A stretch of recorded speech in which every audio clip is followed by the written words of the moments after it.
నమస్తే మిత్రులారా, నేను జర్నలిస్ట్ రమేష్ని. కూలిందన్న కాళేశ్వరం పైన విష ప్రచారం, వీళ్ళ యొక్క దందో వైఖరి ప్రజలంతా చూసిర్రు. ఈ తెలంగాణ ప్రజలందరికీ తెలుసు కాళేశ్వరం వల్ల ఎవరు బాగుపడారు, ఎవరు బాగుపడలేదని ప్రతి ఒక్కరికి తెలుసు. ఈ 2 సంవత్సరాల నుంచి కాళేశ్వరం కూలిపోయింది. అదే విషయంలో కేసీఆర్ని జైలుకు పంపాలి, ఇది టార్గెట్ రేవంత్ రెడ్డిది. ఎందుకు మీరు ఒక్కటి చూడండి, ఈయన ముఖ్యమంత్రిగా ఎన్ని రోజులుగా పనిచేసిండా? మన జీతగాడు ఒక లెక్కని చెప్పాలంటే రేవంత్ రెడ్డి అనే వ్యక్తి మన జీతగాడు. అట్లాంటి మన జీతగాడు ఏం చేయాలి? బాధ్యతగా తెలంగాణ రాష్ట్ర ప్రజల యొక్క సమస్యలు తీర్చాలి.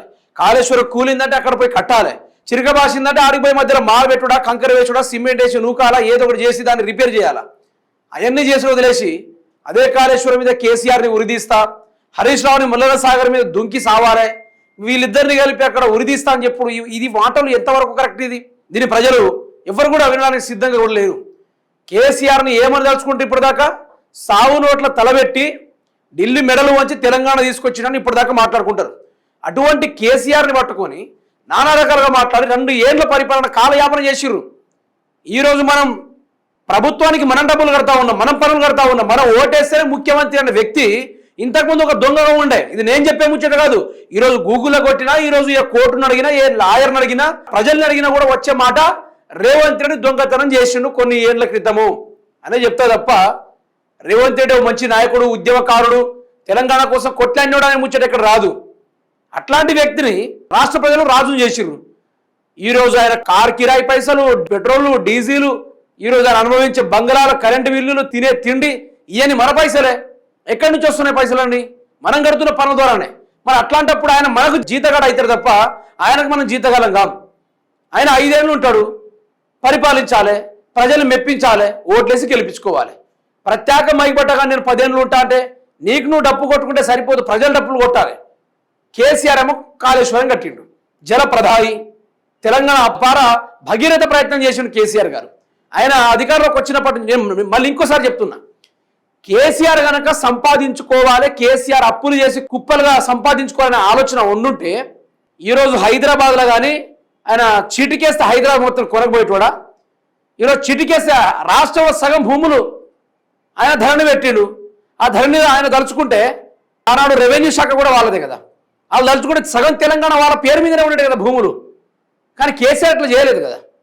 ఏ ప్రజలైతే రైతాంగం కోసం కొట్లాడుతూ ఉన్నారో, ఏ రైతాంగం కోసం కరెంట్ రావాలి, నీళ్లు రావాలి, రైతులు బాగుపడితే తెలంగాణ బాగుపడినట్టు అని ఎవరు ఆకాంక్షించి పనిచేశారో అట్లాంటి పనులు చేసి కేసీఆర్ గారు కాళేశ్వరం అంటే ఓన్లీ డ్యామ్ కాదు, దాని గురించి చెప్పాలంటే చరిత్ర ఉంది. చరిత్ర దాంట్లో ఎన్ని నీటి టీఎంసీ సామర్థ్యం ఆగుతుంది, దాని ద్వారా ఎన్ని గ్రావిటీ కెనాల ద్వారా నీళ్లు వస్తుంది, ఎన్ని ఎస్ఆర్ఎస్పి కెనాళ్ళు, ఎన్ని రిజర్వాయర్లు, ఎన్ని మోటార్లు, ఎన్ని బాహుబలి పంప్స్లు, ఎంత వాట్స్ ఉపయోగిస్తారు, దానికి ఎంత కెపాసిటీ కావాలి అనే దాన్ని ఎవ్వడు మాట్లాడితే కాళేశ్వరం కూలిందంటాడు. మరి అట్లాంటి కాళేశ్వరం పవిత్రమైన అది ఒక పుణ్యస్థలంగా భావించే ఈ తెలంగాణ రాష్ట్ర ప్రజలు రేవంత్ రెడ్డి మొన్న జగిత్యాల కేసీఆర్ సభ పెడుతుంటే రేవంత్ రెడ్డి ఆ యొక్క కాళేశ్వరం రిపేర్ కోసం ఆడికి పోయి ఆయన పరిశీలన చేసి తిరిగి వచ్చిన ప్రాంగణం ఏదైతే ఉందో ఇదంతా మొత్తం మైల పట్టింది. ఆ మైల పట్టింది దాన్ని శుద్ధి చేయాలని చెప్పి బీఆర్ఎస్ పార్టీ తరఫున ఓ లీడర్ వచ్చి పాలతోటి ఆ ఏరియాని క్లీన్ చేస్తూ ఉన్నాడు. అంటే ఇక్కడ అర్థం చేసుకోవాలి రేవంత్ రెడ్డిని ఏ విధంగా పోలుస్తూ ఉన్నారు.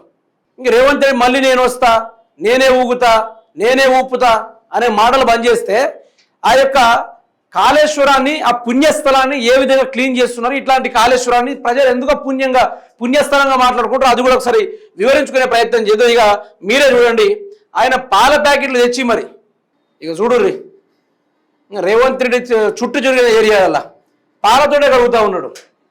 ఆ రేంజ్లో రేవంత్ రెడ్డి పాపాత్ముడని, రేవంత్ రెడ్డి ఓ మహిళ కార్యక్రమం చేసిపోయినని.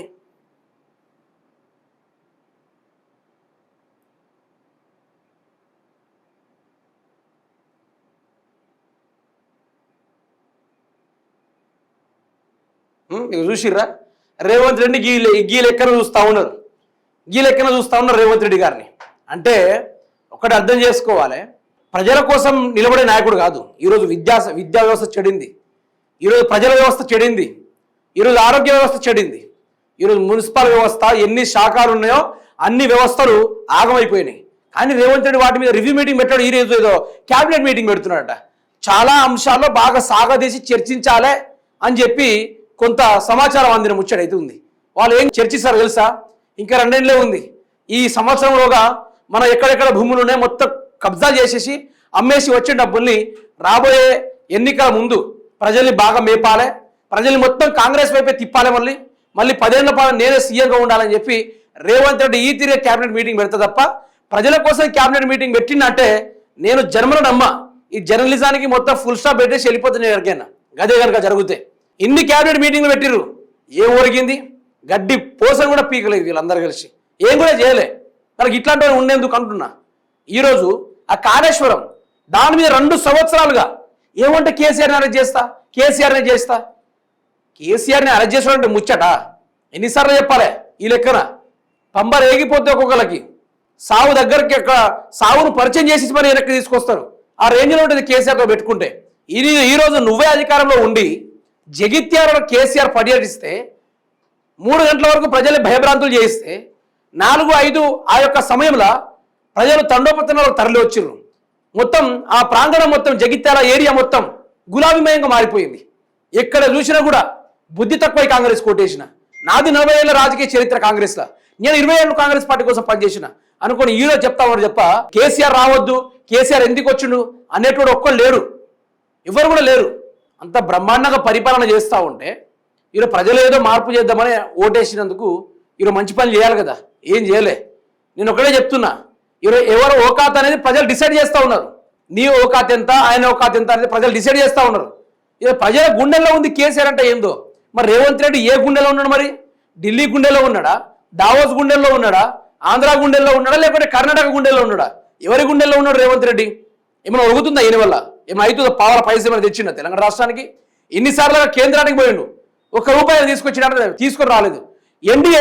ఎన్డీఏస్ ఏమని చెప్పింది? కాళేశ్వరం కూలిపోతుందా, మొర్ర పోయి కట్టుకోరా అంటే కాళేశ్వరం కూలిపోయింది, కేసీఆర్ని అరెస్ట్ చేసి జైలుకు పంపాలంటాడు. అదేవిధంగా ఎల్ఎన్టీ సంస్థ వచ్చింది, 400 కోట్లు మేము రిపేర్ చేసుకుంటామని చెప్తే ఎక్కువ తక్కువ మాట్లాడితే వీళ్ళు జైలు పెడతా అని చెప్పి వాళ్ళని బెదిరించి తెలంగాణ రాష్ట్రం నుంచే వాళ్ళు ఎల్లగొట్టే కార్యక్రమం దిశగా రేవంత్ రెడ్డి చేసిండు. ఏ ముఖ్యమంత్రివి నువ్వు ముఖ్యమంత్రివా? ఈ రోడ్ల మీద తిరిగే చెబరిగాలు ఉంటారు చూసిరా తెలంగాణలో కొందరు, ఎంటికల మీద మొత్తం లేనిపోయి కర్రలు వేసుకొని చెబరి మాటలు మాడతారు చూసిరా. ఆయనకన్నా అద్మానం అయిపోయింది మన సీఎం గారు. పేరు ఇక గారు, మళ్ళీ సీఎం గారు. ఇది మనం ఓటేసిన పాపానికి ఏం చేస్తున్నాడు ఆయన? 2.5 ఏళ్ల కాలయాపన చేస్తే ఎవడు ఊరుకుంటాడు? కరెక్ట్ డ్యూటీకి రావాలి, పని చేసుకోవాలి, మళ్ళీ వెళ్ళిపోవాలి. అది నీ పని. ఎంత సీఎం అయినా, ఎంత పెద్ద రాజాధికారం దొరికినా కూడా అదే చేసుకోవాలి. తెలంగాణ రాష్ట్రంలో ఇంకా చైతన్యవంతం అయ్యి ఉండుంటే వరుసబట్టి కేసులు పెట్టాల్సింది రేవంత్ రెడ్డి పైన, కోర్టులో పోయి వరుసబట్టి కేసులు పెట్టాల్సింది. సరిగా పరిపాలన అందిస్తలేడు, పని చేస్తలేడు అని చెప్పి వాళ్ళ మీద కేసులు పెట్టచ్చు, ఆ హక్కు కూడా మనకు ఉంది. కానీ ఈరోజు మన దాంట్లో మనకు ఈక్వాలిటీ లేదు, మన దాంట్లో మనకు ఒప్పందాలు లేదు, పకడ్బందీ లేదు, ఏది లేదు. అందులో వచ్చి కాంగ్రెస్ కార్యకర్తని, బీఆర్ఎస్ కార్యకర్తని, ఈ కార్యకర్తని, ఆ కార్యక్రమం విడిపోయే కార్యక్రమాలు. ఒకటే అర్థం చేసుకోవాలి, రేవంత్ రెడ్డిని ప్రజలు ఎట్టి పరిస్థితులు నమ్మే పరిస్థితులు లేరు. అతన్ని మళ్ళీ సీఎంగా స్వాగతించే అవకాశం లేదు. రేవంత్ రెడ్డి పగటికలు అంటా ఉన్నాడు, అది కూడా తీర్థమే రాయే అవకాశం ఉంది. ఇక రేవంత్ రెడ్డి ఆడ కాలు పెట్టినంటే ఈ పుణ్యస్థలం అంతా మైల పట్టిందని చెప్పి పాలతోటి కలిగిన వ్యవహారాన్ని కూడా మనం చూస్తూ ఉన్నాం.